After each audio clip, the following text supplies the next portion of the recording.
क्या आप जानते हैं कहाँ है खाटू श्याम बाबा का सर और खाटू गांव में किसे मिला बाबा श्याम का सर? आइए सब कुछ जानते हैं। जो खाटू गांव आज पूरे भारत में प्रसिद्ध है, आज से लगभग 1000 साल पहले ये महज एक साधारण गांव था।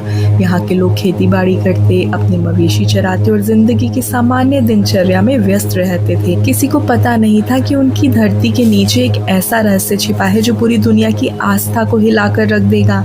गांव में रहने वाला एक सामान्य किसान किशन लाल था। उसके पास एक सफेद गाय थी जिसका नाम धोलरी था। धोलरी अच्छे दूध के लिए पूरे गांव में प्रसिद्ध थी।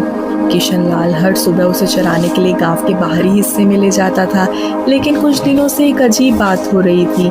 जब भी ढोलरी खेत के एक खास हिस्से में पहुंचती, वह अचानक रुक जाती और उसके थनों से अपने आप दूध बहने लगता। ये केवल उसी जगह होता था, एक छोटे से टीले के पास जहाँ सफेद बालू पत्थर बिखरे पड़े थे। पहले तो किशन लाल ने सोचा कि शायद गाय बीमार है। उसने गांव के पशु चिकित्सक को दिखाया, लेकिन ढोलरी बिल्कुल स्वस्थ थी। फिर भी वही घटना रोज होती रहती। जब ये बात गांव में फैली तो लोग तरह तरह की बातें करने लगे। कुछ कहते थे कि ये कोई अशुभ संकेत है और कुछ कहते कि जमीन के नीचे कोई खजाना दबा है। लेकिन गांव की सबसे बुजुर्ग महिला जो 85 साल की थी, सुमित्रा देवी, उनका कुछ और ही कहना था। उन्होंने अपनी कांपती आवाज में कहा, जहाँ गाय यूं अपने आप दूध देती है, वहाँ भगवान का कोई संकेत होता है।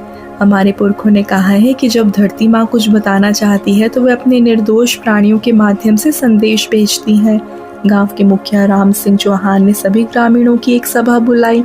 लंबी चर्चा के बाद तय हुआ कि उस जगह की खुदाई की जाए। ये निर्णय आसान नहीं था, क्योंकि अगर कुछ गलत हुआ तो पूरे गांव की बदनामी होती।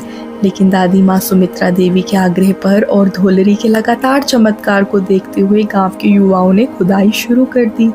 पहले दिन केवल मिट्टी और पत्थर निकले, दूसरे दिन भी कुछ खास नहीं मिला। कुछ लोग निराश होने लगे और कहने लगे कि व्यर्थ का प्रयास है। तीसरे दिन जब सूरज आसमान के मध्य में था, अचानक किशन लाल की कुदाली कुछ कठोर चीज से टकराई। जैसे ही उन्होंने मिट्टी साफ की, वहां काले पत्थर की एक आकृति दिखाई दी। जब पूरी तरह साफ किया गया तो सबके सामने एक अद्भुत दृश्य था। एक मानव सिर की आकृति जो पत्थर से बनी लगती थी, लेकिन उसमें एक अजीब सी दिव्यता थी। सिर के चेहरे पर एक शांत मुस्कान थी, आंखें बंद थी, मगर ऐसा लगता था मानो वे देख रहे हों, सब देख रहे हों। माथे पर तिलक के निशान थे और पूरी मूर्ति से एक अलौकिक तेज निकल रहा था। ये देखते ही पूरे गांव में हलचल मच गई। बुजुर्ग, महिलाएं खुशी के आंसू रोने लगी। बच्चे डर और जिज्ञासा से